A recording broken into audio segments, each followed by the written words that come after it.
Hello and welcome.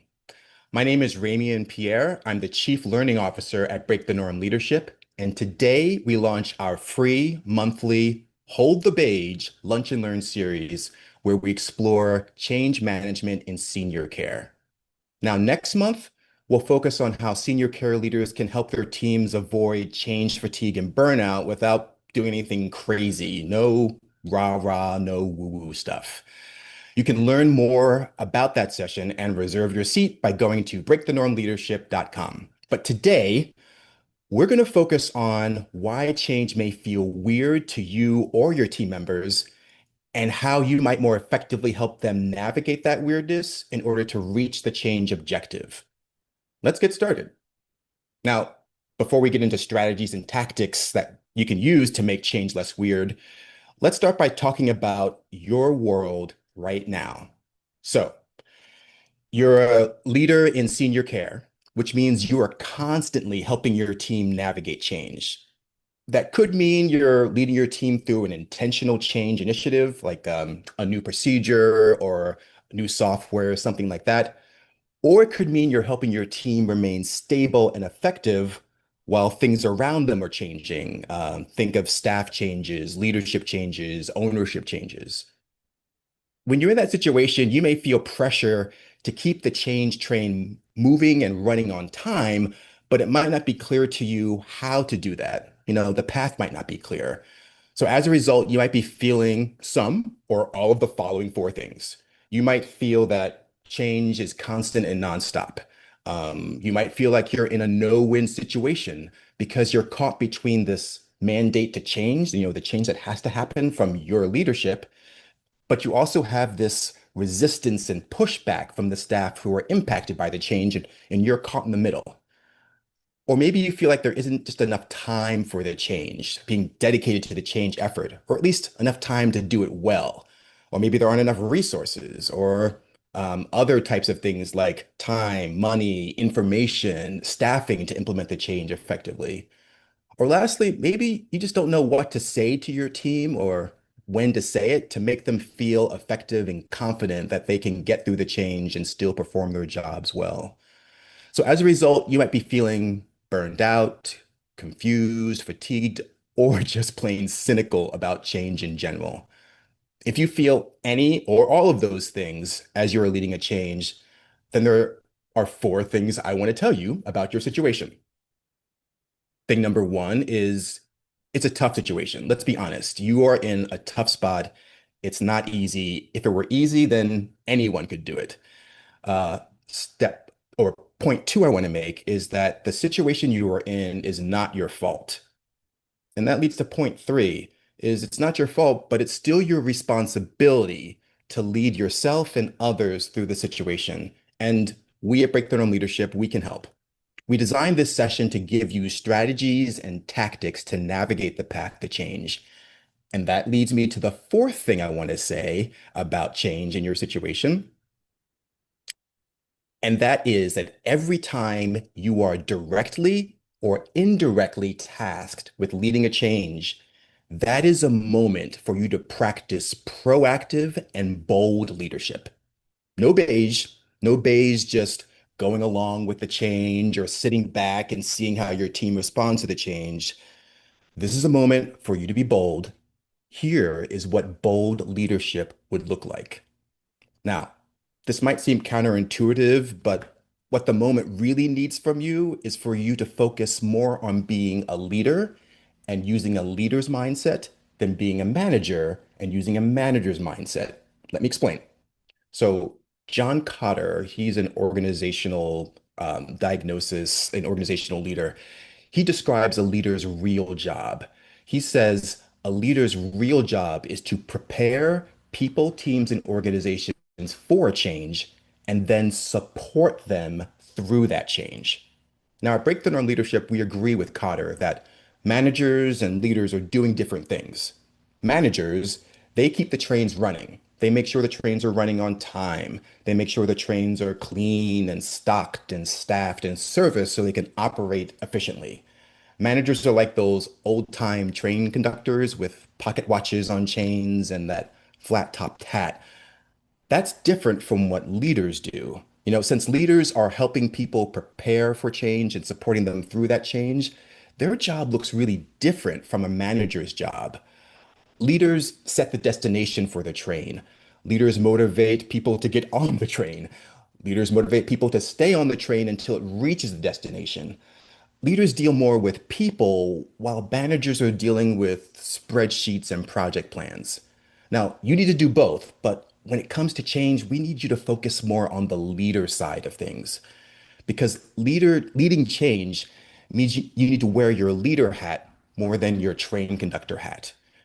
And you may get subtle or not so subtle messages that your job is to focus on the management side, to focus on the logistics. But at Break the Norm Leadership, we argue it's more important for you to focus on leading and communicating the change story until it's in the hearts and minds of all of your team members, and then support your team members as they navigate that change. Because as a leader, it's your job to help your team members make sense of what's happening externally in the workplace, but also internally in terms of their thoughts and feelings and concerns. Now, leading that way, leaning into your leadership responsibilities versus your management responsibilities, it'll look different depending on what your role is in the organization. So let's talk about that.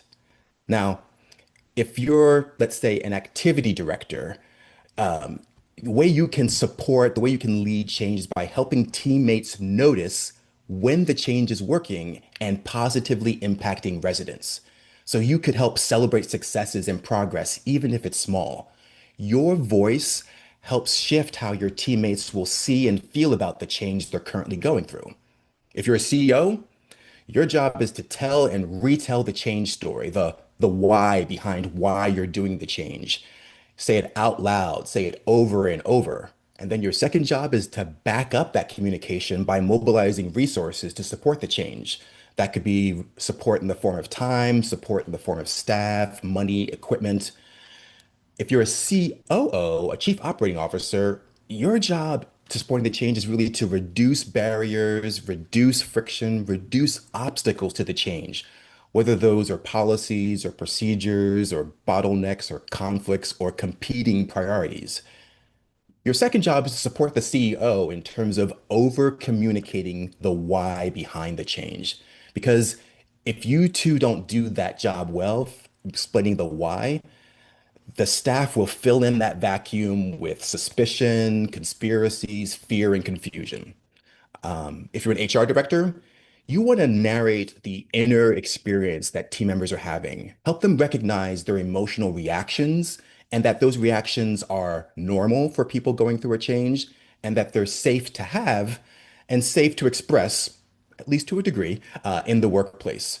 You want to support the team members going through the messy process of learning, which involves taking action, having feelings, reflecting, and then learning what the lesson is. If you're a sales director or even a nursing director, you're setting the tone for families and staff. It's really important for you to communicate the what and the why and the impact of the change so that families and their loved ones really understand how they'll be positively impacted once the change is fully integrated. If you sound calm and confident, then others, those families and the residents, are likely to mirror your emotional state and accept the change story that you're sharing. We want you to understand that these are all the different ways that, depending on your role, you can help people through that change process. Now, if change were easy, all you have to do is to do your job to lead people. But the issue is that as you are leading a change, there are forces working against you. There are forces making it weird and making it hard. But once you know who they are, how they work, and what it takes to defeat them, you'll be in good shape. So let's help you meet them and then defeat them. We call them the usual suspects or the make it weird gang. There are four enemies to your efforts to make change feel less weird. Manager default, change exhaustion, under resource change, and the story in our heads. I'll talk about each one quickly. So, manager default, that's just the habit of focusing on manager stuff as opposed to leader stuff. Now, you might be doing that out of habit. You could also be doing it out of avoidance. Maybe you feel more comfortable with spreadsheets than with conversations about with people about emotions. Or there's enemy number two, change exhaustion. Perhaps you're just emotionally drained, mentally drained from all the previous changes or all the other changes you're having to implement on top of one another. Then there's the under-resourced changed. That's when you don't have enough time, money, energy, equipment, people, resources to make the change happen smoothly or at all. And then the last enemy of smooth change is the story in our own heads. Things like when you hear or start thinking things like, here we go again, we already tried that already, or this will never work. Those are all actual stories that you have in your head. And those stories drive feelings, which will drive actions. If you have like a bad story in your head, it leads to bad actions. So at Break the Norm Leadership, we find the way that leaders defeat the change is weird gang is to have a more effective understanding of what really goes on in humans when they're experiencing a change. So let's talk about the anatomy of a change, the internal process that most humans go through when they experience a change, whether it's at work or in their personal lives. All right, so there's a lot of data on this slide. I'm going to take a moment to explain what's here, and then we'll talk through what it's important, what your takeaway should be. So we're going to start on the right-hand side of the slide with the graphic. So there's the horizontal axis that represents time. So the far left is when the person first experiences the change, and the far right are days, weeks, months later after the change has been experienced. Now, the vertical axis, that represents how a person feels about the change and the quality of the work performance as a result, because feelings and work performance are tightly correlated. So at the bottom of that axis, that person is feeling negative about the change. They're probably underperforming in terms of their work. And then at the top, they're feeling great about the change, about themselves, about the quality of their work, and they're performing at or maybe even above expectations. Then comes the curvy line between those two axes. That line represents how a person is feeling about the change and their performance over time, over the course of the change. Let's talk about that curvy line and what it's telling us. If you look at it, it says several things. First, it says that when humans experience a change, they feel a sense of surprise or shock, and then they often move into a sense of denial. Think of the five stages of grief.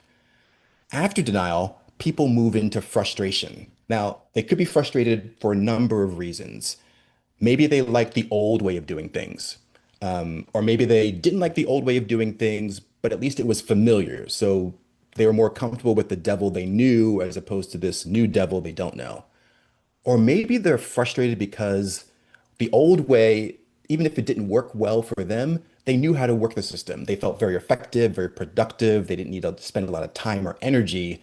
But the new way just feels hard because it's so fresh and new. It just takes more effort to make things happen. Another thing the curvy line is telling us is that feelings of frustration can lead to depression and disappointment about the change. That's the dip at the bottom. And a lot of people get stuck there.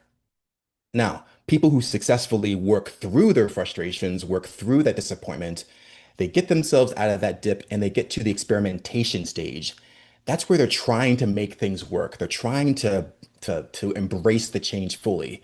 This is the point where they suspend their disbelief, suspend the stories about we've done this before, it's never going to work, and they try doing new things, doing the things that you as a leader are asking them to do. And they're going to try and see if those things work or not. As they see success from those experiments, they'll make the decision to commit to the change and to stay on the change. This is the upward swing. And then lastly, they integrate the new change story into their hearts and into their minds and into their behaviors at work. The change behaviors become part of their regular routine. It's the new baseline for how they work and how they show up at work. So that's the graph, what's there. Now it says several really powerful things about what you as a senior care leader can do to support your team through a change. First, it says everyone is going through the curve. You are going through the curve, your team members are going through the curve, your bosses are going through the curve, all humans are going through the curve. Second, some people go through the curve fast, and some people take longer to go through that curve. It also says that sometimes people get stuck in that dip, and that's a hard place to be. It also says your job as a leader is to help each of your team members go through that curve every single time there is a change. And your job is to try and make them go through that curve. Sorry, your job is to help them go through that curve as smoothly as possible. So you may also on that curve see five different waypoints on the curve. Those are those colored circles. Those circles provide guidance about what you as a leader can do to keep your team members moving along the emotional roller coaster that is change experience. We want you to understand the anatomy of change because if you understand the anatomy of how change works, the internal processes that humans go through, you can help your team members understand where they are on the curve and what they need to do to keep moving and not get stuck in the dip. Now, we recommend you keep things simple for yourself and for others when you're supporting them through a change. So we're just going to give you two change strategies, general strategies to make change work. Strategy number one is make the change visible. Too often we hear about changes at organizations where progress seems to happen behind the scenes and the general team members, the staff feel like nothing is working because they just don't know what is. Your job as a leader is to surface all of those wins, whether they're big wins or small wins. So call out moments when someone on your team is in the experimentation stage and tried something new, maybe during your daily stand-ups. Highlight small things or small signs that the change is working. A change with one resident or with one vendor, as opposed to waiting until all the residents have been changed or all the vendors have been changed. We want you to celebrate even partial progress because you want to keep people encouraged, you want to keep them engaged. We tend to wait until everything is all done and everything is perfect before we celebrate, but that doesn't work well when it comes to change efforts because it's messy, it needs constant attention and feeding to keep people moving forward. People will feel safer trying change, trying experiments when they see the progress, when they see that other people are doing it as well. So celebrating small wins, keeping people informed about what's happening, what's working, and what's not, making the change visible, that's strategy number one to help keep your team members moving through the change curve and towards the full acceptance, the full integration of the change effort. And then there's strategy number two, which is helping people feel seen, basically helping people feel like they're not weird. When people don't feel understood, when they feel like their leadership doesn't get them or what they're going through, they're going to stall, or worse, they're going to start blocking. So one of your jobs is to show people you know where they are on the curve and that it's okay for them to be where they are as long as they're making progress towards the end of the curve. So do things like print out that change curve slide and post it in the break room. Use the language on that change curve in your formal and informal conversations with your team members. If you hear your team members complain about the change, instead of ignoring their complaints or just trying to shut them down, you could say things like, sounds like you're in the frustration stage, or you're not alone. We are all in the dip. You want to use the language so that they start remembering, understanding, oh, yeah, there's a process. The process is normal. What I'm feeling is normal. I'm okay. I'm doing this right. I should just keep going. Because all of that helps people name what they're experiencing, and that helps them manage it without shutting down or acting out in inappropriate ways. Now, you're not doing therapy. You're not a therapist, you're not a psychologist, you're not a social worker. What you're doing is helping create transparency, you're helping provide context, and you're helping by offering empathy and understanding. Those are the things that leaders do. So let's talk about what it looks like when you're able to get your teammates to understand change, understand the anatomy of change, and to manage their emotions as they move through the change curve, hopefully smoothly. So you'll know you're on the right path to having your team members feel less weird about change when you start seeing leading indicators like staff start using your language. They'll start naming the phrases of the curve. They'll start talking about the change train or the change story. You'll hear staff start making jokes about with those terms, and those jokes, even though you may feel like they're not taking it seriously, it actually is part of the human process of integrating the language, the model, the framework, all inside their head. So it's a good sign. And you'll start noticing other leading indicators like staff will name where they are in the process, or they'll refer to the process as they're talking about the change or maybe other things in their life. Once change stops feeling weird, once you reach that success point, then you're going to start seeing what we call lagging indicators. These are like the added benefit of the successful change. So you'll see things like future changes go a lot more smoothly. In future changes, staff isn't as resistant, doesn't there's less pushback. With future changes, staff ask better questions. They'll ask fewer, why do we have to do this? Or why do we have to do this? Questions and ask more questions like, how can we da da da da da? They move from complaining solely to more problem solving. All of that makes future change efforts go more smoothly and more effectively. So the amount of time and energy you invest even once in helping your team navigate the change curve has added benefits later. That investment has huge payoffs with the next change and the change after that and the change after that. And all of that helps improve care outcomes, which is our bottom line goal. So at Break the Norm Leadership, we believe in the Reno rules when it comes to our lunch and learns. You know the Vegas rules. What happens in Vegas stays in Vegas, but the Reno rules are what happens here stays here, but what is learned here must leave here. And by that, we mean we want you to use this QR code, download the slide deck, and share it. Share it with your peers, share it with your team members, share it with your leadership. Maybe print out that change curve that's on slide 11 and tape it to your monitor, your computer monitor, so you see it frequently and remind yourself. Post it on your office door at work, post it in the staff break room.